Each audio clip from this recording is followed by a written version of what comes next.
لو معاك 10 عملاء وكل عميل بيدفع لك 10000 جنيه، خلينا في الجنيه، هتكسب في الشهر 100000. انت لو عرفت، لو معاك 2 عملاء بشكل مستمر في الشهر، لو عرفت تصد عليهم يبقى انت بطل. مش العميل هو اللي بيختارك، انت اللي بتختار العميل. انا اتنصب عليا كميه نصب هو برضه مش احنا طبيعيه. عايزين نوعي الناس برضه، يعني احنا يعني عايزين برضه نقول تشتغل التجارب. قاعده عشان- رئيسيه، ما تشتغلش من غير ديبوزيت. الشركه بتعمل تيست، بتجيب 50 واحد يقدم و50 تيست، وممكن اقبل واحد بسعر 40 ارميه. طيب دلوقتي انا اتعلمت مونتاج، حلو. تمام، ايه المهاره اللي بعدها اللي اتعلمها؟ ده في قاعده في شركات في الامارات يقول لك سيمبل اديت سيمبل تو. يفرق ما بين مونتير ومونتير ايه؟ انا بعمل لك فيديو شكله مبهر. طب الفيديو شكله مبهر ده بيجيب نتيجه ولا لا؟ طيب قول لي ازاي مونتير يسعر شغل؟ والله العظيم يا خالد، المشاهير دول هم اكتر ناس بتخزوق. اول فيديو عملته كنت ممكن تاخد فيه 8 9 ساعات، دلوقتي نفس الفيديو دلوقتي ممكن تاخده في ساعتين.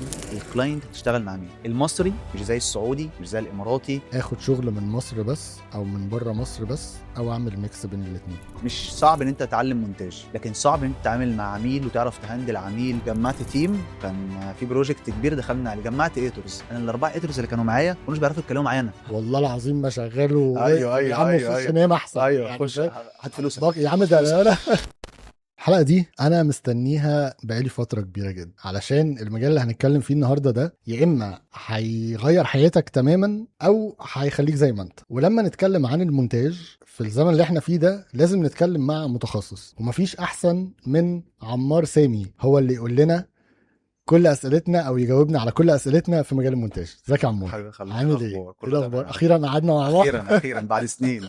يلا الحمد لله، كل تاخير فيها خير. يا رب. بص احنا طبعا اسئلتنا النهارده كتير جدا، وعاوز يعني الهدف من الحلقه دي ان سواء حد عاوز يتعلم مونتاج او لسه داخل او محترف او حتى عميل، نفيده بكل أكيد، اسئلتنا أكيد. ان شاء الله. اكيد. حلو. طيب خلينا نتكلم الاول على بدايتك. ليه اخترت المجال ده في الاول وازاي بدات؟ انا بالنسبه لي المونتاج بداته من زمان قوي. كان في برنامج زمان على ويندوز اسمه موفي ميكر، اكيد انت عارفه. كنت وانا صغير احب اجمع صور صحابي واحط الصور جنب بعض. بدأ ان انا بقيت اشوف الاعلانات والافلام على التلفزيون والحاجات دي كلها، فعجبني قوي ان ازاي الفيلم في الاخر بيطلع. بدأت واحده واحده ادرس مونتاج، وبعد المونتاج درست اخراج، وبعد كده فيلم ميكنج. فواحده واحده بقى اتعلمت المونتاج وبدأت فيه، ولغايه دلوقتي اهو شغال في المونتاج بقالي حوالي 5 سنين. بس الموضوع بدأ معايا من وانا صغير، انا بحب قوي كنت اجمع الصور فيديو جنب فيديو. فهي دي البدايه يعني. يعني هي كانت هوايه عندك، كانت هوايه. وبعد كده الهوايه دي اتحولت لان انت وظيفه وشغلك بالظبط. الاساسي وهو ده مصدر دخل. مصدر دخلي الوحيد في بدايتك يا عمار كان ايه اكتر المشاريع الصعبة اللي ندمت ان انت قابلتها في المونتاج؟ لما العميل يبقى مش فاهم هو عايز ايه. هي دي اكتر، خلي بالك، حاجه بتقابل اي مونتير او اي جرافيك ديزاينر او حتى المصور زيك بالظبط. الفكره في ايه؟ ان انت بتبقى مش فاهم العميل هو عايز ايه. يعني مفيش رؤيه واضحه، العميل مش عارف هدفه، ولا عارف هو عايز يوصل لايه، ولا هو بيصور كونتنت ليه. دي من اصعب الحاجات الواحد بيقابلها، ان انت العميل يبقى مش فاهم هو عايز ايه، ولما تعمل حاجه هو برضه يبقى مش فاهم انت عملت له ايه. فهي دي الفكره كلها. بيبقى اللي في خياله حاجة، والنتيجه حاجه. والنتيجة اللي انت عملتها واشتغلت فيها وضيعت فيها وقت ومجهود حاجة تانية. بالظبط. طيب بتعالج ده ازاي؟ حاليا لازم اول حاجه عايز برضه اقول لك على حاجه مهمه. مش العميل هو اللي بيختارك، انت اللي بتختار العميل. لا لا، ثانية يعني واحدة بقى كده، اه ثانية واحدة عشان الموضوع ده فيه جدل. أيوة. يعني ايه العميل مش هو اللي بيختارني؟ انا دلوقتي بعلن ان انا فيديو اديتور مثلا، حلو. وبعلن شغلي، حلو.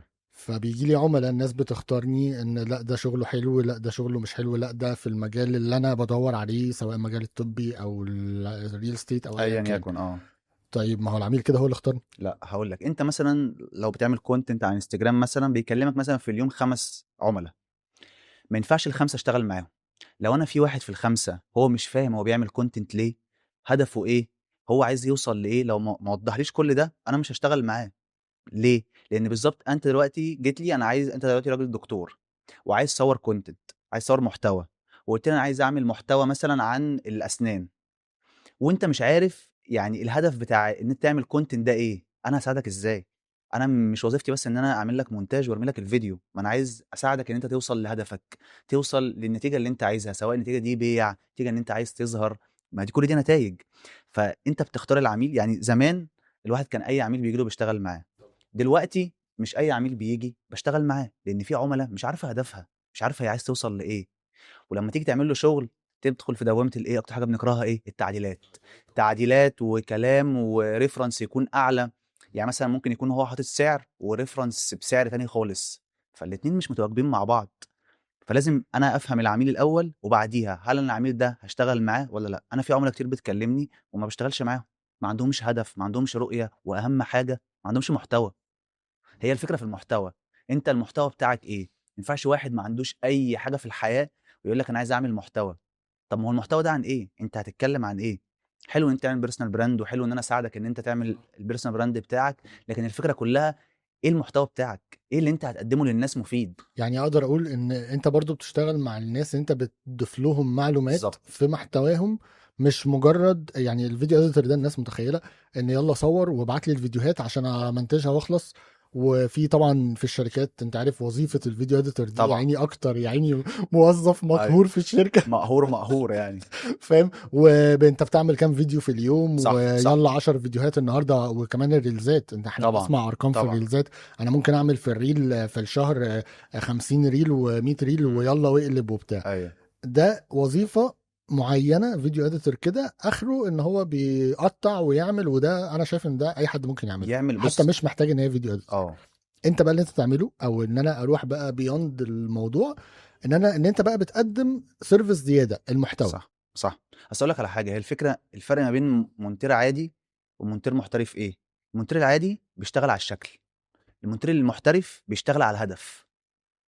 دلوقتي اللي يفرق ما بين مونتير ومونتير ايه؟ انا بعمل لك فيديو شكله مبهر. طب الفيديو شكله مبهر ده بيجيب نتيجه ولا لا؟ انا مش همي ان انا ابهرك بشكل الفيديو. انت ككلاينت انا ممكن دلوقتي اعمل لك فيديو شويه موشن وشويه فرقعة. حركات و3 دي ابهرك، لكن هل المونتاج ده هيخدم هدفك ولا لا؟ هي دي الفكره، ده الفرق ما بين مونتير عادي ومونتير محترف. انا في الاول كنت بعمل ايه؟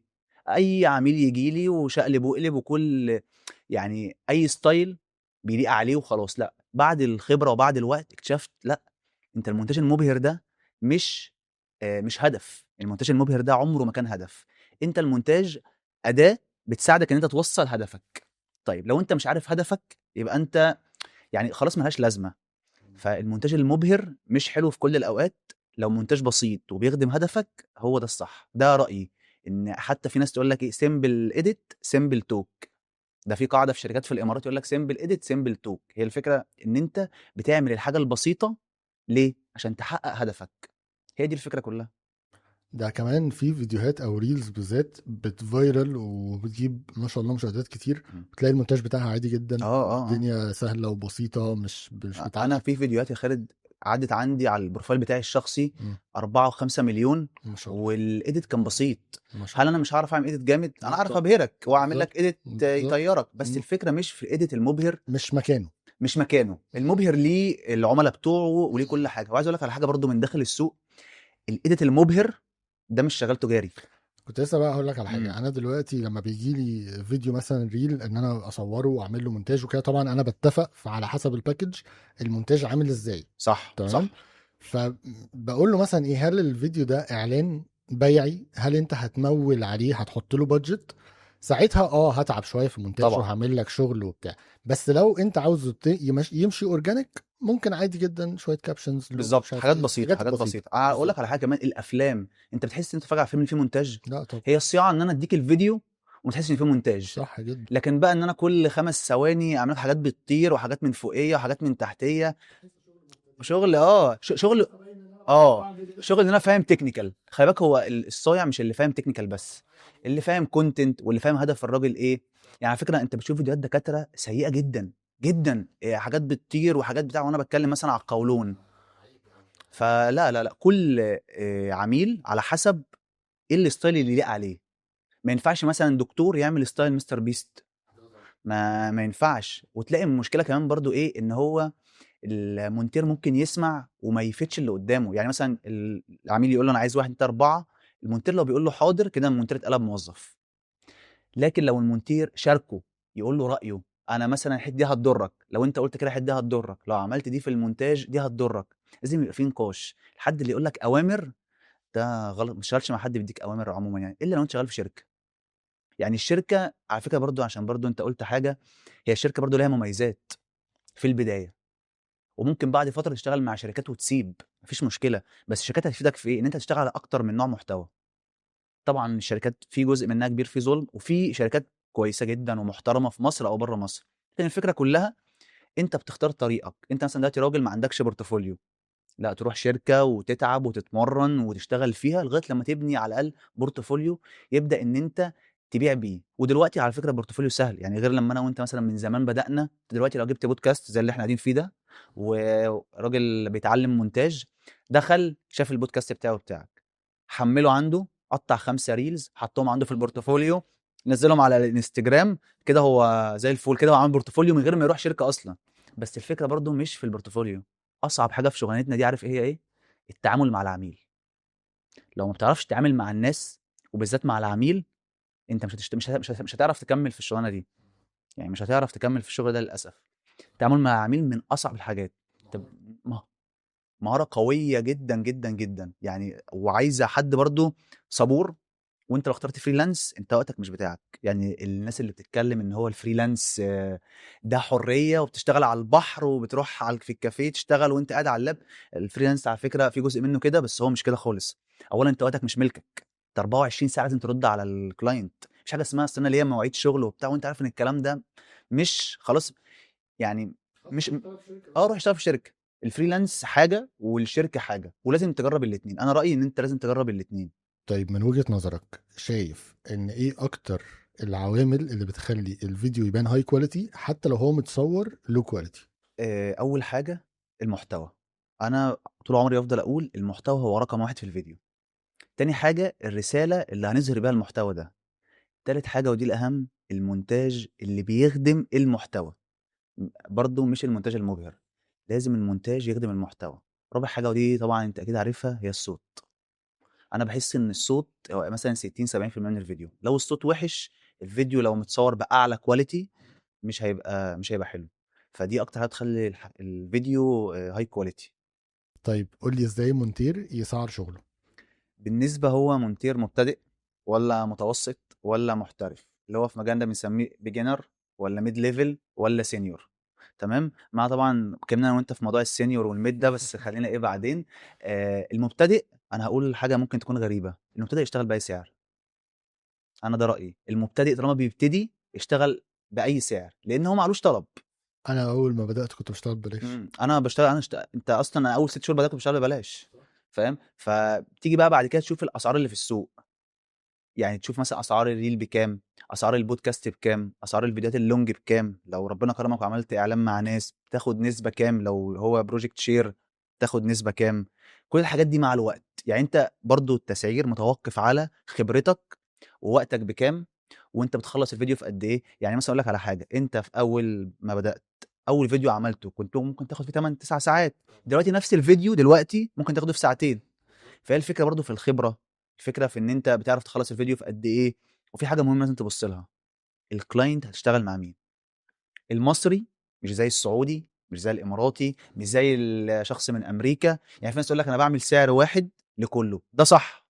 وفي واحد بيسعر على حسب العميل ده ايه. يعني العميل ده من مصر، العميل ده من بره مصر، لان التسعير في مصر غير التسعير بره مصر. ليه دلوقتي الناس اللي بره مصر يقول لك انا هجيب واحد مصري او اجيب واحد من مصر يشتغل، ان هو بيقول لك انا بحاسبه بسعر مصر؟ لا، انا بشوف ان ده غلط. بس على فكرة ده دلوقتي بقى منتشر. منتشر الموضوع ده جدا. للاسف ولما تيجي تقول له كده يقول لك لا هو انت ليه بتقول لي بالريال، لا هو انت ليه بتقول لي بالدرهم، ايوه. انت عايش في مصر. هي ما دي برضو غلط. فانا بقول لك انا اللي انا ماشي بيه دلوقتي ان انا بدي تسعير ثابت لكل الناس، مصري اردني سعودي اماراتي ايا يكن. دلوقتي انا بدي تسعير ثابت لكل الناس. والحاجه الاحسن بعد بقى فتره ما تيجي تسعر هتبدا تعمل باكجات. هو الشغل كله في الباكجات. كل ما عدد الفيديوهات زاد كل ما انت بتقلل في السعر. في ناس تقول لك لا انا سعري ثابت مهما كان عدد الفيديوهات، ده خلي بالك في السوق ما بيشتغلش. لازم تعمل باكج من اول فيديو، 5 فيديوهات، 10 فيديوهات، 20 فيديو، 30 فيديو، 40 فيديو. وكل ما الباكج بتعلى كل ما سعر الفيديو الواحد في الباكج بيقل. فاهم؟ وبرضه في حاجه تانية، اي سعر لازم تحط لنفسك انت حد ادنى. يعني برضه انك ازاي تحسب السعر، اولا لازم تحسب مصاريف اللاب بتاعك او جهازك، مصاريف النت، مصاريف السوفت وير والمواقع اللي انت بتشترك بيها. قسمها على الشهر. يعني في حسبه بسيطه كده انك تقسم كل الحاجات دي على الشهر باليوم، وهتطلع نسبه ربح مثلا فوق الفيديو بتاعك، تبدا تقسمها على الايام. فدي من احسن الطرق ان انت تسعر شغلك. وخلي بالك دايما دايما سعري غير سعرك غير سعر حد تاني. فموضوع السعر ده فيه كلام كتير، المهم السعر اللي يرضيك. طيب انا بيجي لي عملاء بتقول لي بتقعد تكتر في عدد الفيديوهات عشان ياخدوا سعر قليل. انا مره جالي عميل مم. بيقول لي انا عاوز اصور 50 فيديو حلو. عشان عاوز بقى. قلت له خلاص، انت عاوز اعمل لك الفيديوهات ببلاش بقى، يعني لو طب انا بس اعمل لك الفيديو ب 50 جنيه لا، بقى بس اقول لك على يعني، حاجه، فاهم؟ 50 فيديو وبس يدفع لك تمن نص الباكج. هي دي الفكره. يعني هو اتفق معاك على مونتاج 50 فيديو، انت ماشي. مثلا 50 فيديو بتعمله باكس، يا اما تاخد اكس مقدم عشان تضمن ال 50 فيديو. لان انا اتقرصت الموضوع ده كتير، يقول لك انا هعمل 30 فيديو احكي لي بقى. وهبعت لك اول 5 فيديوهات وشكرا. وشكرا، ما تلاقوش تاني، او هعمل فيديو تجربه. فاهم؟ وبرضه في موضوع عايز اكلمك فيه، هو قول. كده انت قرصت منه، موضوع التست. طبعا. انك تعمل تيست. انا بطلت اعمل تستات. اه انا انا بطلت بطلت. اعمل. انا يا باشا ده شغلي، ايوه بورتفوليو اهو، عاوز زي ده ادفع. تمام.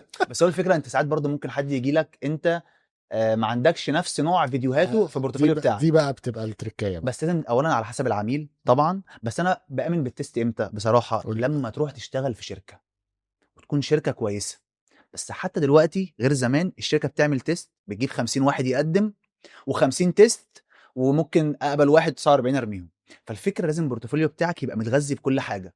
في تستات كمان الناس اللي معدومة الضمير، عشان برضو لو حد فيديو اديتور برضو طبعا تيست دقيقتين. بيتفرج علينا، لا وممكن بيلم شغل اه ده كتير كتير كتير كتير اوريدي، كتير. بيلم اه اه شغل اه ب...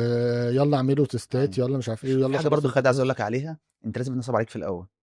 انا اتنصب عليا كميه نصب ما هو برضو مش احنا طبيعيه. عايزين نوعي الناس برضو، يعني احنا يعني عايزين برضو نقول تشتغل بص، التجارب قاعده عشان. رئيسيه: تشتغلش من غير ديبوزيت، او من غير كمان فلوسك كلها. بس انا خلينا في ديبوزيت، لان برضو العميل بيبقى قلقان. ما انت حط نفسك على طول مكان صح. العميل. ما تشتغلش اي شغل من غير ديبوزيت، ايا يكن هو مين. في ناس تقول لك لا ده انا هشتغل لفلان اكس مثلا، فلان ده مشهور جدا. والله العظيم يا خالد، المشاهير دول هم اكتر ناس بتخزوق. ليه؟ لان المشهور ده بيبقى تحتيه تيم، التيم ده بيجيبك. فبدل ما انا ادي مثلا لعمور 1000 جنيه، لا انا مش هدي لعمور 1000 جنيه، واخليه يعمل الشغل ان هو نفسه مثلا يشتغل مع مع صانع الشخص المحتوى الفلاني. ده او المشهور ده. فاهم حاجه هي الديبوزيت. انا لو حد جه وحد جامد وقال لي مش هدفع ديبوزيت، ما بشتغلش معاه الا في حاله واحده. ايه هي الحاله دي؟ لو خالد هو اللي جايب لي الكلاينت. يعني لو حد انا اعرفه وواثق فيه جاب لي الكلاينت وقال لي ده تبعي، ده ساعتها ممكن اتنازل مم. واقول لا خلاص اشتغل معاه. لان في الاخر انا حاسب مين؟ خالد. صح. هروح اقول لخالد انت جبت لي انا واحد في اربعه. شغل بيني وبينه، عارف اه خلاص، والراجل ده مضمون وبتاع. بالظبط. وهي بقول لك هي مهاره التعامل مع العميل دي من اصعب المهارات اللي انا شايفها. يعني مش صعب ان انت تتعلم مونتاج، لكن صعب ان انت تتعامل مع عميل وتعرف تهندل عميل وتعرف تتكلم معاه. وزي ما بقول لك المشكله الكبيره اللي بنقابلها: انت بتشتغل على الهدف ولا بتشتغل على الشكل؟ هو ده اللي بيفرق ما بين مونتير ومونتير.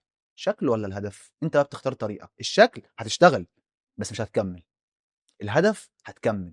لان الناس التانية هتشوف انت بتعمل ايه وبتفرق ايه مع الناس. انت مش مجرد مونتير بيقصقص ولا اي حاجه. انت مونتير ويعتبر مخرج وبتوجه، وكل ده انت ال العلامه الاخيره في العمل كله.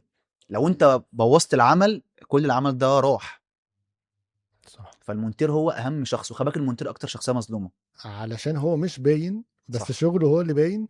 وبرضه عاوز اقول لك ان هو اهم حد. يعني انا ساعات صح صح بصور فيديوهات فيها اخطاء في التصوير نفسه، بس شطاره المونتير اللي هيشتغل ورايا ان هو يداري الاخطاء دي. صح لو ما دارهاش هيطلعني انا ان انا شغلي وحش، صح صح فاهم؟ صح. فدي من اهم الحاجات، وللاسف هو مظلوم فعلا زي لا ما انت وكمان انت بتقول. دلوقتي اتكلمت على حاجه مهمه قوي: العلاقه ما بين المصور والمونتير. اه. دي علاقه اهم بين الراجل ومراته. ده بقى والله العظيم. لان انت لو المصور مش فاهم المونتير خلاص. والمونتير مش فاهم المصور، خلاص. كده الشغل كله باظ. احسن علاقه بجد هي ان المصور والمونتير يبقوا فاهمين بعض. ده يعني علاقه مهمه جدا جدا جدا. ومفيش حاجه اسمها ان المصور يرمي لي الشغل اه لا لا طبعا. لا اه خالص. طبعا. لازم يفهمني وانا افهم الستايل اللي هو لازم عايزه. تقعدوا مع بعض، اه ما اه. ينفعش حتى مكالمة تليفون. وحتى لو هو في بلد تانية، مم. ميتنج يا عم بسيط، ايوه ايوه ايوه، زوم يفهمك ميتنج الشغل. دلوقتي. اه اه يفهمك بس في عاوز الشغل. ايه، وعاوز اعمل كذا وعامل كذا وبعدين ما انت بتلاقي الداتا ماتيريال قدامك. انا من الحاجات اللي كانت بتقفلني من شغلانه الفيديو اديتور ان الاقي ماتيريال مثلا 40 50 جيجا قدامي. ايه ده اعمل ايه؟ ايوه والله العظيم ما شغال ايوه وواقفل. يا ايوه عم ايوه خش ايوه نام احسن ايوه يعني، خش فاهم؟ هات فلوسك يا عم هات ده فلوسك. انا لو انا اللي مصور ببقى بتتعب. الموضوع ايه ده ايوه ايوه طبعا. فالموضوع هي فعلا مرعب. علاقه، لا علاقه لازم تبقى كويسه ما بين المصور والمونتير. صح. ولازم المونتير يبقى فاهم المصور صور دي ليه، او هو عايز حاجات معينه او كده. ده انا بشوفه مهم جدا. طيب انت شايف ان انا كفيديو اديتور مم. اخد شغل من مصر بس او من بره مصر بس، او اعمل ميكس بين الاتنين؟ خش شغل من اي حته. اي مكان. اي شغل كويس وفي حاجه بتقدم قيمه معينه وفيها فلوس برضو، انت اشتغل عارف ان فيها. شغل من بره مصر بيبقى فيه مشكله التحويلات وبتاع، وفي شباب كتير برضو بيبقى لسه ما عندهمش حساب بنكي والمشاكل دي، يعني بص ممكن يكسل عن الموضوع. دي انا معاك فيها. بس هو دلوقتي موضوع الحساب البنكي بقى سهل. يعني دلوقتي انت بتعمل حساب في البنك ماشي. وبيبعت لك الفلوس وبتاخدها بالجنيه. امم. قصه بقى انك تاخدها بالدولار كده دي فيها كلام كتير. انا الصراحه ما جربتهاش. امم. جربتها زمان ولقيت الموضوع صعب. يعني هو مثلا بيبقى ويسترن يونيون ويسترن تقريبا، يونيون طبعا رقم وبتقعد بقى واحد. تستنى. تستنى. لا ويسترن يونيون دلوقتي لو هو بعت لك الراجل اللي بره بالابلكيشن بتستلمها بعدها بنص ساعه. حلو قوي. اه بتروح تستلمها. وبرده البنوك دلوقتي مسهله الموضوع ده جامد، بس بتاخد فلوسك بالمصري. وممكن تعمل حساب دولاري ويجي لك عليه دولارات وتاخدها بالدولار، بس انت كده كده بتصرف بالجنيه. فانت كده فانت كده كده كده هتحول. فارق معاك. بالظبط. بالظبط. فالموضوع انا لما سهل. بيجي لي يعني ارباح اليوتيوب بتجي لي على البنك على طول، وهم بيبعتوها بالدولار، او كان قبل كده هم بالظبط بيبعتوها بيبعتوها بالدولار، الجنيه اليوتيوب. ودلوقتي بيبعتوها بالجنيه. ولكن انا في الاخر انا مش عاوزها دولارات، انا عاوزها بالجنيه يعني، فمش فارقه يعني. يعني بالظبط انا كده كمان. كده بصرف منها خد بالك دلوقتي بالجنيه. في طرق سهله. يعني في حاجات في السعوديه والامارات، مش عايز اقول حاجات مش ما تبقاش اعلانات. ماشي. بيحولك على المحفظه على طول بتاعتك. حاجات في السعوديه وفي الامارات حلو بتحولك قوي. على المحفظه بتاعتك على طول. هو بيعرف يحولها لك على طول على المحفظه. محفظه فودافون كاش اه والكلام ده. واورنج والحاجات دي اي محفظه مصر عادي. بس ناس كتير من بره مش عارفاها. بس لا الموضوع بقى سهل قوي. يعني في طيب بنوك ممكن كتير. ممكن تقول لنا ايه؟ يعني في انا مش فاكر بالظبط اللي في السعوديه، بس مم. هو في زي محفظه في السعوديه اه تعرف تحول بيها عن مصر على على مصر طول. عادي، اه ومصاريفها ما بتبقاش. لا هو اللي بيدفع المصاريف اللي بيبعت. حلو قوي. انت بتاخد الفلوس كامله عندك حلو قوي. مش بسعر لازم بقى حساب بنكي، ومش لازم الكلام ده. بس هو الاهم طبعا انا بشوف لا حتى كشكلك اه طبعا. انا كبروفيشنال بتكلم فيديو على اديتور. حد لسه برضو ايه لسه بيبتدي. بس بيبتدي. انا برضه لسه بيبتدي مش هشتغل بره. دي برضه ممكن. يعني دي في الاغلب. يعني في الاغلب الا بقى لو حد يعني ايه عنده هيستغل. علاقات بتاع. او ممكن حد عنده علاقات فعلا يعني فاهم. صح. بس انا برضو بقول لك اللي في الاول لازم يشتغل في شركه. ماشي. لازم يشتغل في شركه. يعني هيتعلم كتير وهيعرف يتعامل مع الاكونت مانجر، حلو. مع الفيديوجرافر، مع مديره. صح. اول ما تحس ان الشركه عاوز بتستغلك اقول لك ان انا جالي امشي. شغل فريلانس كتير قوي من الشركه اللي انا كنت شغال فيها، مم. ولحد دلوقتي يعني الحمد لله بعد ما عملت الاستوديو ما شاء كان الله. في زمايلي عملوا برضو شركات واكاديميات وبتاع، جم صوروا ما عندي. شاء الله ما شاء الله. فلولا ان انا اشتغلت في شركه فعلا، ان الموضوع كنتش صح هعمل صح العلاقات دي، صح. هي العلاقات فاهم؟ خباك برضو في بتجيب مجالنا طبعا. مهمه طبعا. طيب هسألك سؤال دلوقتي، لو فيديو اديتور مبتدئ مم. هيبتدي يعمل بورتفوليو مجانا مع نفسه، يجيب ريلزات وبتاع، مم. طيب يبدأ يجيب شغل ازاي؟ اقول لك اللي بيتقال ولا اقول لك اللي انا عملته؟ اللي بيتقال اخش على موقع الفريلانس وقدم على شغلانات ومش عارف ايه والكلام ده كله. انا الكلام ده عمره ما جاب معايا خالص خالص. وجربته كله اب وورك والحاجات دي كلها. في ناس محترفه في الموضوع ده. انا ما عنديش صبر ان انا ابعت ومش عارف ايه وكده. انا شايف ان في جروبات كتير قوي على الفيس دلوقتي. تبدا ان انت الناس اصلا بتنزل انا عايز مونتير كذا كذا كذا كذا. قدم على كل الشغلانات اللي تيجي قدامك كلها. قدم على اي شغل يجي لك على الفيس. تاني طريقه واللي بقت الفتره الاخيره ان انت تنزل شغلك على الانستجرام والتيك توك. ده انت بتستهدف ناس هم اللي هيخشوا يكلموك. طيب نزلت شغل ما حدش كلمك، ابدا كل يوم خصص من وقتك. مثلا هتبعت كل يوم ل 10 15 عميل محتملين. وتعرف ان انت تعلي على الشغل اللي عندهم على الصفحه. يعني ما بعتش انا لعميل مثلا هو شغله انا مش عارف اعمله ما بعتلوش. لا في ناس انا اعرف ان انا اعلي على الشغل اللي موجود عندها. ابدا ابعت له اعرض عليه شغلي. وتعمل اول فيديو مثلا ببلاش. انت بتجيب رجله. والله الراجل ما جاش. يعني راجل مثلا ما عجبوش الشغل، خلاص انت عملت فيديو جربته حطيته عندك في البورتفوليو. تبدا انت تعمل الخطوات دي. فانا بالنسبه لي اهم خطوات عشان تجيب عميل جروبات الفيس. وانك تعمل كونتنت وتنزل شغلك بيفور وافتر. وانك تبعت رسائل للناس. تبعت رسائل على طول على انستجرام على الدي ام. تبعت انا عايز اشتغل معاك كده. ما تتوقعش انت لما تبعت ل10 في 5 يردوا عليك. انت ممكن تبعت ل10 ولا واحد يرد عليك. بس هي عايزه استمراريه. كل شويه تبعت تبعت تبعت تبعت تبعت. وبرضه تنزل شغلك باستمرار. وبرضه في الاول لازم تشتغل في شركه. انا ده رايي. يعني انا بحس ان انت لو اشتغلت في شركه في الاول الموضوع هيسهل عليك كتير. فاهم. انت عندك بورتفوليو بتبدا تنزل شغلك بتبدا تقدم في شركات. فاهم. يعني عارف اكتر فيديوهات بشوفها اللي هو تشتغل في شركه ولا فريلانس. الفيديوهات دي انت اكيد بتشوفها. انت الفكره مش في كده، انت على حسب احتياجك. انت عايز تشتغل في شركه ولا عايز تشتغل فريلانس؟ يعني هي كل واحد حاله خاصه. في واحد ينفع يشتغل في شركه، في واحد ينفع يشتغل فريلانس، في واحد يعرف يوفق ما بين الاثنين، يشتغل الصبح فول تايم. دي مرحله لازم. دي مرحله لازم تعملها، مم. لان انت عشان عايز مثلا تطور اللاب بتاعك، تشترك في مواقع، صح، في عمر ما كل الكلام مرتبك ده. هيبقى مكفي الاحتياجات دي، لان الحاجات دي اسعارها غاليه. فالفريلانس هو اللي يصد معاك يعني. اه بالظبط. بس برضو في حاجه اهم حاجه، ما تسمعش كلام الناس تقول لك ايه، تعالى اتعلم مونتاج وهتكسب $5000 في الشهر و1000 دولار في الشهر. الكلام ده في ارض الواقع ده مش حقيقي، لكن في ناس بتكسب ارقام دي ده بس في قارن. كورسات، في كورسات. في انا عمال يطلع لي اه لا دلوقتي دلوقتي ما مؤخرا، الناس كلها بتعمل كورسات. بدون ذكر اسماء يعني، ايوه حد طبعا طبعا. مشهور وحد انا كنت بتابعه عادي اورجانيك، امم. بقى بيقول لي لو انت فيديو اديتور وما بتعملش اكتر من $3000 في الشهر. ايوه عارف يعني ايه $3000؟ يعني ايوه 150,000 جنيه. ايوه يعني فاهم، ايوه. اجيب المرسيدس طب كمان. عايز اقول لك على حاجه، لو هو يا بيكسب جماعه. 3000 دولار في الشهر زي ما بيقول، مع احترامي ليه يعني انا اعرفه، اه بيكسب 3000 دولار في الشهر، هيعمل كورس ب 3000 ونص ولا 5000 معلش ونص؟ معلش، يعني انا هعمل كورس ليه اصلا؟ ايوه اعمل طب كورس والله ليه؟ العظيم اقول لك بقى على حاجه، سيبك يا عم من البودكاست ايوه. والدنيا دي. والله العظيم انا في ناس بتقول لي انت ليه ما تعملش كورسات تصوير؟ امم. ماشي تصوير بس. حلو. حلو. مع ان لو عملتها ممكن تجيب لي فلوس اكتر من اللي انا باخده من العميل.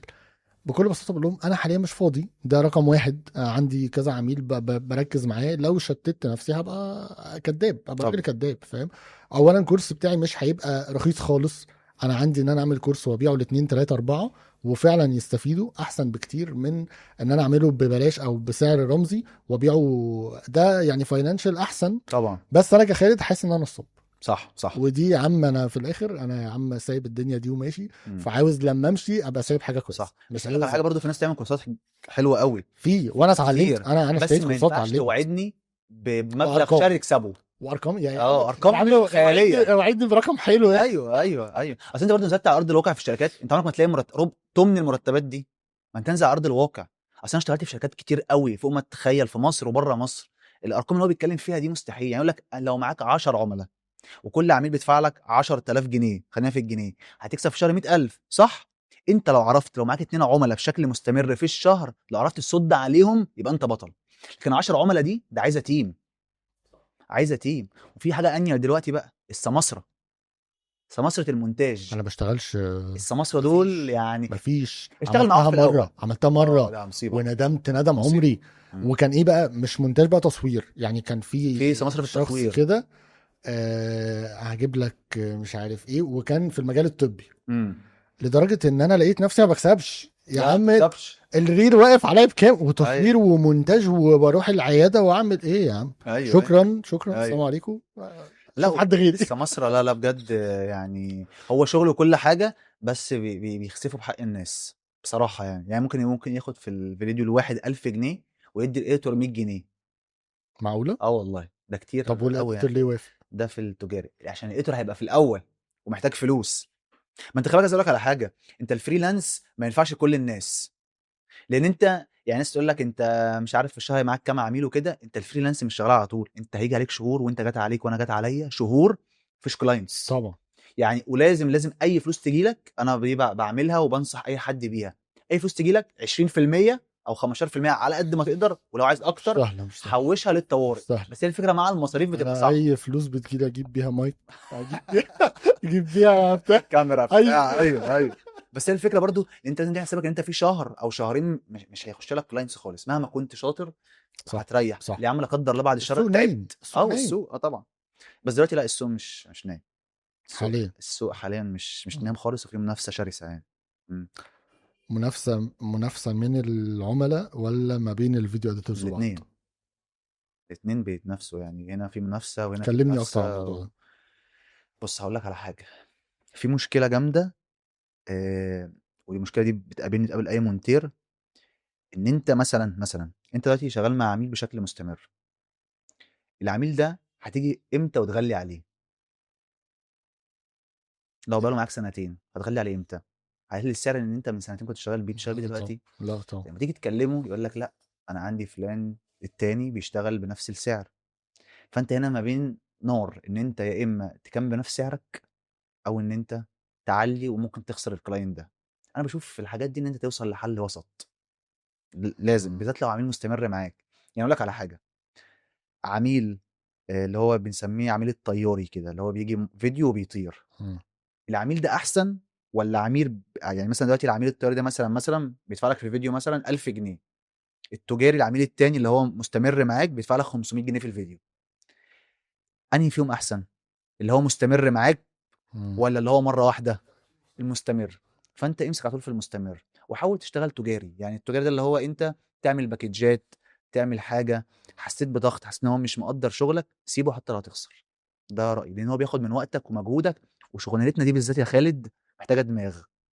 دماغك راحت الشغلانه دي باظت، او انت مش هتعرف تطلع شغل، او لو انت مضغوط، كلنا بنضغط وبتعرف تطلع شغل كويس، بس لو العميل نفسه متعب او مفيش حاجه بتعجبه، ده صعب قوي ان انت تكمل معاه. طيب عمار، ممكن تقول لي ايه المشكله العميل بيلاقيها مع الفيديو اديتور؟ الالتزام. مم. الالتزام، طبعا. انك تسلم العميل في الوقت اللي هو عايزه او الديدلاين اللي انتوا متفقين عليه. بص، اهم حاجه مع العميل مش قد ايه انت شاطر، قد ايه انت ملتزم. لو انت ملتزم العميل هيحبك وممكن يصبر عليك وكده.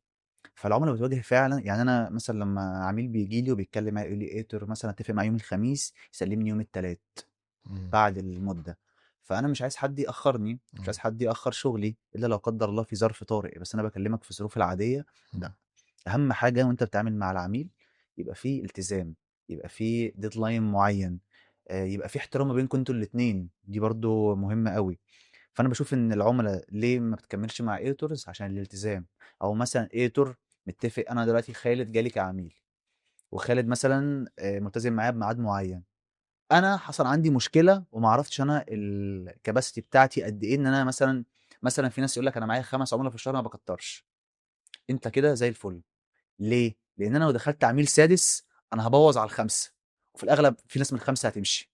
فانا لازم اعرف الكباسيتي بتاعتي، هعرف اسلم لو حد جالي جديد شغله، والراجل القديم اللي معايا شغله ولا لا. فاهم حاجه هي الالتزام، الالتزام، تسليم في المواعيد، كل الحاجات دي مهمه. طيب عمار، قول لنا ايه اكتر نوع فيديوهات العميل بيطلبه منك؟ الصراحه على حسب العميل وعلى حسب هو بيعمل ايه، لكن حاليا الفتره اللي طبعا الاخيره دي هي الريلز والبودكاست، ده حلو. اكتر نوعين بيتطلبوا. وخلي برضو لو جبت اديتور شغال في الاعلانات هيقول لك الاعلانات، لو جبت اديتور شغال في الافراح هيقول لك الافراح. فهي تخصص أو يعني. حاجه معياريه، كل واحد على مم. حسب شغله ايه. بس حلو. هي دي الفكرة، كل واحد على حسب شغله ايه وبيقدم ايه. انا مثلا شاطر في الريلز والبودكاست، مم. خالد شاطر في الاعلانات والافراح والريلز. مم. يعني هي على حسب برضو تخصص. كل واحد شاطر في ايه يعني، او اكتر حاجة بتميزه. انت ممكن تكون بتعرف تعمل كل انواع الفيديوهات، مم. بس ربنا مديك فاهم حاجة حلوة في الريلز في مثلا، حته. في البودكاست، مم. في مش عارف ايه، فاهم. وانا على فكرة بشوف ان اصعب مونتاج هو الريلز اللي انت بتاخدها من البودكاست وانت كده راجل مجرب. اه، ليه؟ عظيم. لان انت بتطلع كلام من كلام عشوائي، دي رقم واحد. يعني مثلا ليه اغلب الريلز اللي انا بعملها من البودكاست بتنجح؟ تخيل ليه؟ دي. لان انا مش بتفرج على البودكاست مره واحده، بتفرج مره واثنين وثلاثه، وبكتب النقط اللي شدتني كواحد بيتفرج، وبعد النقط دي بفلترها، بعد ما افلترها ابدا بقى اشتغل على المونتاج بتاع الفيديوهات باختصار. فريلز من البودكاست صعبه، صعبة غير. أنا رُحت على مكتب وجِبت مايك زي ده، وبدأت إن أنا أصوّر ريل دقيقتين 3 أدّي للمونتير خلصت. لكن تطلّع ريلز من البودكاست دي عايزة برضه مهارة تانية، إن أنت عارف الكلام بيتقال في إيه وسمعته كذا مرّة، يعني عايزة حد صبور. خلي بالك هي الediting بالذات هي عايزة حد صبور، ايوه طبعا. طبعا. صبور على الفلوس، صبور على العُملا، صبور على التعلُّم. هو في الاول الموضوع بيبقى صعب، آه. وممكن ما فيهوش دخل يعتبر قوي، إمم. ولكن انا شايف الاستمرارية دايما طبعًا. هتخليك حد ناجح، حد عندك بورتفوليو قوي في مجال بقى تخصص. وهنا صح. بقى كنت عايز اسالك في حاجة، امتى تقول لي اتخصص في ايه؟ يعني مثلا انا دلوقتي بدات باخد شغل افراح، باخد شغل ريلز، بودكاست ماشي مش هيخسر، هاخد من ده 500، هاخد من ده 1000، هاخد من ده مش عارف ايه، انا بلم فلوس وبعمل بورتفوليو حلو قوي وانا لسه مبتدئ. إمم. امتى ابدا اتخصص؟ لمّا تجرّب كل حاجة.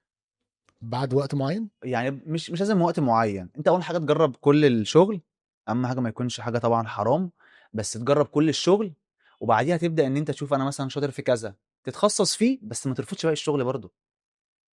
مم. يعني انت الفكره متخصص في الريلز، لو جالك حاجه لونج مره مرتين مش هتقول لا، لا انا بقيت بقول لا بتقول لا لا لا انا انا بص. تعبت، انا عاوز اعتزل والله. هو انا عاوز اعتزل والله. لا هو اللونج فيه عملاء ممكن تيجي لونج، اصل انت برضو لو جالك حد بيعمل معاك ريليز بشكل استمراري يعني شكل ايوه مستمر لو واقول لك انا عايز اعمل لونج. لا لو عميل مستمر ده انا اه بعمله اللي هو العميل عاوزه. المستمر اهم اه من لا العميل حرفيا. بص بسرعه. انا بحس ان هو فريندلي جدا واحنا اصحاب، انا بحب هو طبعا. زي اللي احنا قاعدين دلوقتي. اه انا دلوقتي مش حاسس ان انا قاعد في شغل، ايوه فاهم؟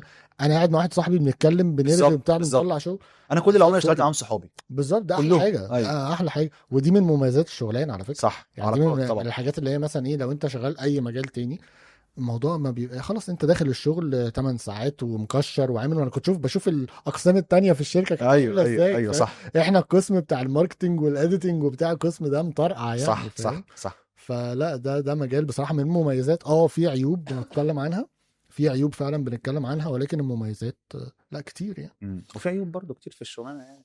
في عيوب بس ما فيش حاجه ما فيهاش عيوب. طبعا يعني طبعا برضو في طبعا. عيوب انت بقى كشخصيه قادر تتقبلها وقادر بالظبط تتعايش معاها، بالظبط. ما تمام. وبرضو الايديتنج برضو في حته فنيه، اه طبعا. يعني في حته كده فن كده فاهم. طبعا. هو مش واحد زائد واحد اتنين، مم. عمرها ما كانت واحد زائد واحد اتنين هي. واحد زي واحد اتنين دي ما بيكملش لا ما بيكملش ما يعني. بيكملش. وكمان خاص مع دخول الاي اي انت اه كل حاجه بقت سهله. انت عشان ايوه باش، اي تكت حد فيديو اي حد. يقصقص لك الفيديو، اوتو كات هيقصقص لك الفيديو، مم.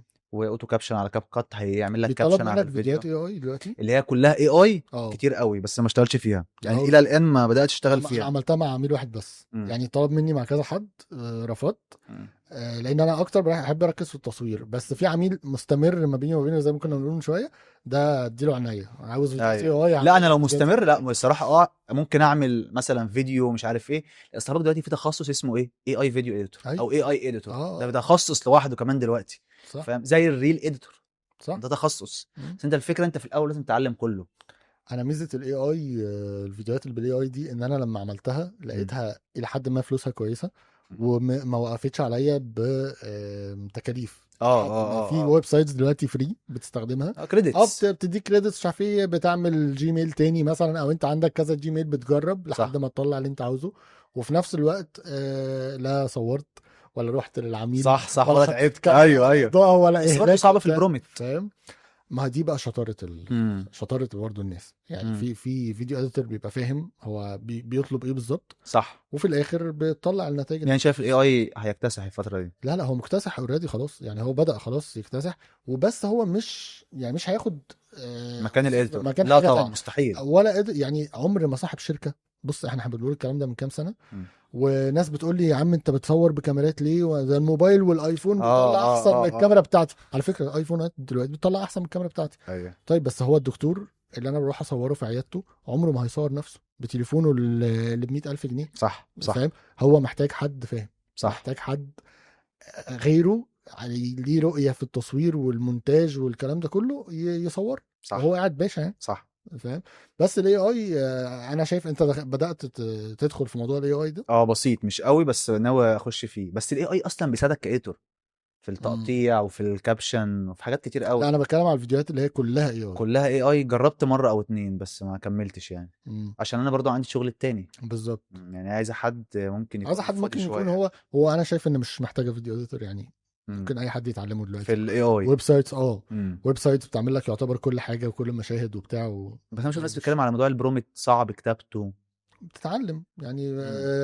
اطلبه من شات جي بي تي. صح صح صح وتفضل تعدل. خش على شات ب... جي بي تي قول له انا عاوز برومبت لكذا بس كذا دي برضه كذا. عايزه حد صبور. ما انت هتفضل ما- بقى تعدل في البرومت ومش عارف هو عيبها ايه. الوحيد ان هي خدت مني وقت كبير. امم يعني فيديوهات الاي اي دي لما عملت فيديو العميل بالكامل بالاي اي اه اخد مني نص يوم يعتبر، فاهم؟ بجرب وبتفشل وبتعمل وبتاع، فاهم؟ بس في الاخر معلش يعني لو حد ما عندهوش شغلانه تانية غير دي، لا يدوس طبعا في الموضوع، ليه صح لا صح. يعني. في كورسات كتير دلوقتي في موضوع مونتاج الاي اي ده. مم. موضوع الكورسات ده موضوع الكورسات ده عاوز اتكلم معاك فيه شويه. موضوع شائك. يعني خطفناه كده من شويه. امم من رأيك اشتري كورسات ولا اتعلم من يوتيوب؟ لو آه، انا فيديو اديتور وعاوز ادخل في المجال او بدأت في الموضوع ده وعاوز ابتدي اطور من نفسي، ابدأ بقى اخد فلوس، امم اشتري كورسات امم ولا اليوتيوب يفي بالغرض؟ هقول لك بصراحه اليوتيوب كافي، بس الكورسات بتبقى متجدوله. يعني انت عشان تدور على اليوتيوب هتاخد وقت كتير قوي في التدوير، وان انت ترتب. يعني ميزه الكورس ان هو بيرتب لك الحاجه بصراحه. لكن هل اليوتيوب كافي؟ اه اليوتيوب كافي. اليوتيوب هيعلمك طبعا، بس هيجي وقت في الاوقات ولازم تاخد كورسات. ان الكورس تاخد انت على فكره انت ما بتشتريش بس علم، انت بتشتري خبره الراجل اللي بيديك الكورس. اه فدي برضو حاجه مهمه ان هو طبعا. بينصحك وبتاع. انا أصل انا خدت كورسات كتير جدا، يعني انا اتعلمت من اليوتيوب طبعا، واتعلمت من ناس اساتذتنا طبعا في المونتاج وفي الاخراج، وخدت كورسات. فاهم؟ فانت الكورسات مهمه. مم. بس هل انت لو مش عايز تاخد كورسات اليوتيوب مش هيعلمك؟ لا، اليوتيوب هيعلمك، واليوتيوب كافي جدا. بس الكورس بيرتبها لك، الكورس بيرتب لك المعلومات. بس الكورس مش هيطلعك حد بتطير خالص. انت الكورس هيعلمك اساسيات، هيعلمك استايلات معينه. على فكره هي مش بالكورس او باليوتيوب، هي متوقفه عليك انت، الممارسه بتاعتك ايه. انت لو بتتعلم وخدت 100 كورس، اغلى 100 كورس في العالم، وما بتطبقش ومش بتمارس، مش هتتعلم. هي الشغلانه دي عايزه حد بيمارس، بتمارس وعندك فن، تتفرج كتير وبتجرب كتير وبتغلط كتير وبتطلع فيديوهات زي الزفت كتير. تبدا واحده واحده. هي عايزه ممارسه، عايزه انك تتعلم من كل الطرق. انا اخدت كل الطرق اللي قدامي، كورس اروح اخده، كورس اوفلاين اخده، اونلاين اخده، يوتيوب اخده. فاهم؟ وطبعا انت بتشتري خبره يعني. طيب دلوقتي انا اتعلمت مونتاج، حلو. تمام، ايه المهارة اللي بعدها اللي اتعلمها؟ التعامل مع العميل رقم واحد، انك ازاي تتكلم مع عميل، ازاي تعرف تقفل الديل صح مع العميل، دي اهم مهارة، انك تتكلم مع العميل. تاني مهارة محدش بيتكلم مع حد، يعني مفيش حد بيتكلم عليها، الالتزام. انت لو مش ملتزم مع نفسك ما تشتغلش فريلانس، روح اشتغل في شركة وربنا هيوفقك فيها. فالالتزام ده مهم جدا.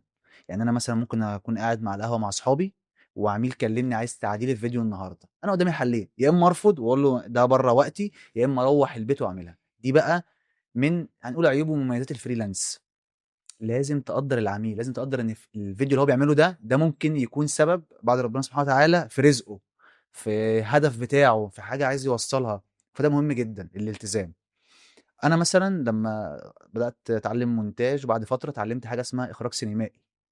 ممكن ما تفيدنيش قوي، بس انا عايز افهم الاخراج عامل ازاي. بقى كده اتعلمت فيلم ميكنج، ده برضو فادني كتير قوي. اتعلمت حاجات بسيطة عن التصوير، طبعا مش زيك بس يعني يا باشا اقل شوية. حبيبي حبيبي. يعني برضو التصوير انت تبقى عارف الراجل ده هيبعت لك، يعني مثلا لو جه انا دلوقتي مونتير وخالد عنده فيديو، قال لي يا عمار خد الماتيريال دي رو مش متلونة. مم. أنا هتبقى يعني ايه؟ فاهم يعني ايه؟ اه. ما انا ممكن انا بقى مش فاهم. مم. طب يعني يقول لولا لك، ان انت يقول لك درست دي لوج، وتعلمت. دي رو، اه دي بلاوي متلونة، دي بلاوي مش عارف إيه، انت بس هتصحح التلوين مم. مش عارف ايه. انا بحاول اتكلم عربي عشان الناس ايوه كلها ايوه تبقى ايه، ايوه. تبقى فاهمة. مم. ف لازم تبقى فاهم اولا التصوير طبعا. لازم يعني في مهارات كتير. انا بقول لك انا لازم مثلا تتعلم حاجه في الاخراج بسيطه، حاجه في الفيلم مم. ميكنج، لكن برضه المونتاج كل هيكفيك. ده هيخدم على شغلانتك الاساسيه اللي هي الفيديو اه. اديتنج. اه وتعلم اللي هو هي التواصل. لو انت شخص ما بتعرفش تتكلم مع ماشي، عميل. بس خلي بالك دي برضو نقطة فاصلة، ان احنا دلوقتي اللي بنتكلم على الفيديو اديتور مم. هو شخص بيحب يقعد في عزلة، بيحب يقعد اه. لوحده، ايوه. يقعد يركز. ايوه. طفي النور واقعد ايوه. بالست ساعات ما بتقومش من ايوه على الكرسي. تقوم ظهرك يطرقع تنام. ازاي بتطلب مني ان انا ابقى عندي مهارات تواصل؟ ما هو فيش تواصل اصلا. ما انت التواصل ده على فكره، يعني انت ممكن تاخده من صحابك عادي. مم. يعني الفكره مش في التواصل ان انا اعمل علاقه دايمه مع الراجل، اه تعرف تتكلم معاه، قصدي تعرف تتكلم. اه اقول لك على حاجه، انا من فتره جمعت تيم وكان في بروجكت كبير دخلنا عليه، جمعت ايتورز. انا الاربعه ايتورز اللي كانوا معايا ما كانوش بيعرفوا يتكلموا معانا، يعني شاطرين جدا جدا مفيش زيهم، هو ده الفاصل اللي وما بقولك بيعرفش عليه. يتكلم. هو شاطر جدا اه. انا بس مره عنده. دخلت اديتور مع عميل كان شغال معايا زمان، بوظ لي الديل. اوف. فاهم ليه؟ معقولة. ان هو مش عارف يتكلم، هو متخيل ان، وخلي بالك برضه في مصيبه انيل، الايتور اللي فاكر ان شغله ملوش زي، وان هو لا جامد، ده غرور وتعديلات ده. العميل دي كلها وحشه. انت برضو في لا الاول هو وفي في الاخر الاخر هو الراجل تمشي مع هدف دافع العميل. فلوس، دافع معلش يعني يعمل فلوس، له اللي هو عاوزه. بالظبط. ما انا ينفعش مالي بقى. اشوف شغلي ده. انا في عملاء بتبعت لي اقسم بالله يا خالد مصايب، اللي وريتك سكرين شوت والله العظيم مصايب. واحد يقول له لا ده اللي عندي، لان برضه خلي بالك في ايتورز عاملين اصل فريلانس، خلي بالك شبه ايه، شبه الصناعيه. في ايتور خلاص هو جاله مثلا 5000 جنيه، انا عايش ب 5000 دول جنيه، 5000 جنيه دول اسبوع اسبوعين، انا مش عايز عملاء. في ناس كتير بتفكر بالطريقه دي، طالما هو معاه ده فلوس في غلط، جيبه اكبر او غلط. في طب انستا ما باي هتخلص. خلاص هتخلص هتخلص، هو بقى ما هتعمل بيبقاش ايه بعدها؟ فاهم الفكره دي. هو للاسف في ناس كتير كده، يعني في ايدرز كتير قوي صنايعيه. هو طبعا صناعيه مش حاجه وحشه، انا قصدي في الوقت، في اللي هو ايه، انا معايا فلوس انا مش خلاص انا مش هشتغل. فاهم؟ بس فهي فيها عيوب وفيها مميزات، لكن اهم مهاره التعامل مع العميل، الالتزام، الصبر، ان انت يبقى عارف ان انت ممكن فتره ما يجيلكش شغل. فدي كل دي حاجات مهمه. بصراحة عمار، أنا الحديث معاك يطول، احنا ممكن نقعد نتكلم لحد بكرة على اه فكرة. والله فعلا أنا فعلا. يعني ما عنديش أي مشكلة في ده، وإن شاء الله هنعمل برضو أكيد حلقات اكيد أكتر. اكيد ان شاء الله. وبرضو ممكن بقى حلقات أكتر تبقى متخصصة أكتر في التكنيكاليتي بقى، الناس اللي صح هي صح. فاهمة او شوية صناعه في المحتوى الإيديتنج. بشكل عام اه. بالظبط. برضو ممكن يعني فكرت في حاجة، احنا ممكن نتكلم على العميل بقى اللي عاوز يبدأ حتى يصنع المحتوى ويعمل، تنصحه بإيه والكلام ده كله، طبعا خطوات عملية إن ان شاء الله. شاء الله. عاوز بقى ايه اسالك سؤال مم. اخير، ايه البرامج اللي اشتغل عليها واحنا في 2026 دلوقتي؟ هقول لك على حاجه، كل البرامج بتمنتج، يعني مفيش حاجه اسمها برنامج معين، انت بتجرب. بس انا طبعا انا بدات ببريمير، بعد كده دخلت في دافينشي، وبعد كده كاب كات بي سي والحاجات دي كلها. انت لو عرفت تشتغل على اي برنامج فيهم هتعرف تشتغل على الباقي. فانت ابدا باللي تحبه، الا طبعا لو انت خلاص تخصصت شركات بريمير. في شركات تانية تقول لك لا كاب كات دلوقتي. معقوله؟ وفي شركات يقول لك لا فاينل كات، احنا النظام بتاعنا ماك مم. ففاينل كات. الاهم ان انت تتعلم بس الاساسيات مثلا بتاعه بريمير، تبدا تشتغل عليه شويه. بعديها جرب دافينشي في الكالرنج مثلا، طبعا دافينشي مرعب في الكالرنج. طبعا. بعديها كاب كات هيسهل عليك. فالفكره مش في الاداه، الفكره في اللي قاعد على الاداه. على طول انا بقولها، يعني انت مش بس الاداه هي اللي هتساعدك ان انت تعمل حاجه حلوه، لا هي اللي قاعده على الاداه. وانت لسه كنا بنتكلم قبل التصوير على موضوع ايه، الناس اللي بتمنتج من التليفون طلع شغل جبار. ممكن واحد بقاله 3 سنين بيستخدم بريمير وافتر افكت مش عارف يطلع شغل واحد اشتغل على التليفون او على كاب كات او على اي سوفت وير تاني. فالسوفت وير هي اداه مساعده مهمه، بس هي اداه مساعده. بالاخر في الاخر يعني، من الاخر كده، الدماغ اللي قاعده على الاداه بس. حلو قوي. يعني انا اتعلم كله بيزكس علشان لو جالي الفرصه ما تروحش مني. اه بس تعلم اساسيات، مثلا اول حاجه البيزكس اه. بتاعت مثلا بريمير. اه. وبعديها ابدا بقى شوف البرامج التانية وشوف ايه هترتاح في ايه اشوف اكتر. بتعمل ايه، اصل انا برضو بشوف ان مثلا كاب كات بيعمل حاجات مش موجوده في بريمير.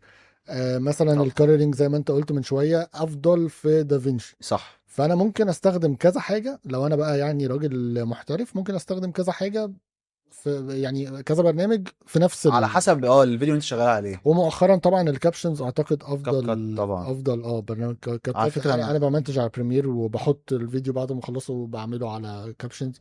مم. فلا غنى عن البرامج كلها يعتبر. طبعا. طب وبرضه انا بشوف دلوقتي ان اللي بينافس بقى بقوه هو كاب كات الصراحه يعني. انت كنت قايل لي قبل التصوير الحلقه ان كان في شركه بره مصر. اه دي حقيقة، شركة كبيرة قوي، والسيستم بتاعها كل الايديتورز هناك بيشتغلوا كاب كات. اشتغلت معاهم بروجكت وقالوا لي احنا، ده كان اول اصلا بدايتي في كاب كات، ان انا اشتغلت معاهم بروجكت كان طويل، كان 3 شهور او 4 شهور. وقالوا لي احنا السيستم بتاعنا كاب كات، فسبت بريمير واشتغلت على كاب كات معاهم. كاب كات مرعب بجد، في حاجات قوية قوي يعني، لا غنى عن التانيين طبعا. مم. بس لا كاب كات مرعب، وفي حاجات قوية قوي الصراحة يعني. كنا بنهاجمه كاب كات يعني انا زمان كنت بتريق على اللي بيشتغل عليه، دلوقتي انا بقيت اشتغل عليه اغلب الشغل. فلا كاب كات لا غنى عن اي حاجه بتطلع جديده ان انت تجربها، اي حاجه. هو مرعب برضه في حته الاي اي، يعني انا بشوف اه. برضه ان هو داخل بيستخدم اي اي في البرنامج بتاعه كويس. امم. فدي برضو من الحاجات وفي الاخر المنافسه دي، يعني انا شايف المنافسه بين الشركات دي حلوه، احنا اللي طبعا بنستفيد في الاخر. صح صح. وخلي بالك آه، برضو مش بالبرامج يعني، برضو مش بالبرامج طبعا. مش بالبرامج، ولازم تتعلم ستوري تيلينج، مم. وتتعلم ازاي مثلا الشخص يتكلم ازاي، قعدته عامله ازاي، كل الكلام ده بحس انه مهم كمونتير عشان تعرف توجه الراجل اللي بيصور، اللي هو اول مره يصور. مم. فاهم. الهوكات دلوقتي الهوكات مهمه، طبعا. ازاي تختار الهوك. ساعات كتير قوي العميل ما بيعرفش يختار الهوك او بيختار هوك غلط. اه اه الهوكات دي انا شايف ان هي علم اصلا. واصلا وجهة نظره غير وجهة نظرك، انت راجل في السوق وعارف اللي صح. بيمشي وعارف اللي بيفيرال. بس خلي برضه في مشكله جامده قوي قوي قوي قوي، ايه هي المشكله دي؟ ان لو جالك يا حد، لا يعني لو حد جالك يا خالد وقال لك انا عايز الفيديو ده فايرال، وانت قلت له اخليه فايرال، للاسف انت بتكذب. انا ما انا عمري ما وعدت عميل صح. بان هو هيفايرال. انا مره صح. في فيديو عندي جاب 6 مليون، دخل كلاينت وكلاينت تقيل جدا في السوق وقال لي انا عايز زي الفيديو ده اوف. ويفايرال زي الفيديو ده وهديك الرقم اللي انت عايزه. اوف. قلت له مش انا، اوف. لان انا ممكن اعمل لك الفيديو ما يفيرالش. هي في الاول، في الاول والاخر الشخص اللي بيتكلم. ما اعرفش الغيب. لا ما انا ما اعرفش الغيب، اعرفش لا لا الغيب. لا لا صعبه. خلي بالك الفيديوهات اللي فايرال دي صعبه. خلي بالك انت صعب لو قوي. هدفك، لو هدفك كشخص ان انت فيديوهك تفايرال، ما تجيليش انا دوري اصلا ان انا اوصل محتواك. انا دوري بقدم لك سيرفيسز معينه. صح. مثلا سكريبتات، تصوير، مونتاج، اديت بعد المونتاج. صح اكتر من كده يا باشا انا صح ماليش دعوه. وساعدك في كتابه السكريبتات، نعمل بيرسونال براند مع بعض. ونفكر مع بعض. انا عاوز اقول لك انا في ميتنجز بعملها هنا في الاستوديو هو العميل جاي بنقعد نتكلم. ايوه بس ايوه ايوه نحط افكارنا، نكتب مش عارف ايه، نعمل البلان بتاعتنا ونحدد يوم التصوير وتمام. النتائج بقى ما تحاسبنيش عليها. صح. هي بص النتائج يعني انت في الاخر النتائج هي بالمحتوى. يعني انت لو قلت محتوى غلط انا مالي. وعلى فكره برضو لو انت محتواك وحش، لو انت محتواك وحش ومش هيتشاف، ولا اجمد منتج هيفيدك. ايوه بالظبط. ولو انت محتواك حلو ومنتج بسيط، هو ده اللي هيفيدك. ولو دكتور مثلا بيقول معلومات غلط دي مصيبه تانية الناس دي. تهاجمك ايوه، او لو حد مش متخصص في مجاله بيتكلم، بالظبط. دي برضو ده احنا دي مفيش كارثه اكتر كارثه. منهم. مفيش اكتر كنت منهم. لسه بتكلم في كارثه. حلقة فاتت عن الموضوع ده، ان في مثلا ناس مش متخصصة بيتكلموا في العلاج النفسي وفي الحاجات دي. فطبعا معلش انا ليه اسمع الناس دي؟ فلما تيجي تاخد المعلومة من الانترنت خدها من حد انت عارف ده مين، ليه سابقة اعمال، حد ليه تواجد، مش حد لسه طالع اول امبارح، برضو مع احترامي للناس الجديدة كلها اللي بتطلع. بس معلش انت مين عشان اسمع لك يعني؟ فبص الموضوع ده يطول طبعا الكلام فيه، طبعا واحنا ممكن ان شاء الله في الحلقة الجاية نتكلم فيه. باذن الله. ويعني خلينا نقول ان انت يعني بجد نورتني النهارده، والله خدت وانا نورك، وانا مبسوط مستمتع قوي جدا والله. جدا بالحديث معاك. وان شاء الله يعني اكيد ان شاء الله نكون فدنا ناس كتير من بإذن الحلقه دي، ونعمل بيها انشار حلو ان شاء الله. ان شاء الله حبيبي. حبيبي يا عمار، اتشرفت اشوفك بيك يا الحلقه حبيبي. الجايه ان يا شاء رب الله. ان شاء الله حبيبي. حبيبي.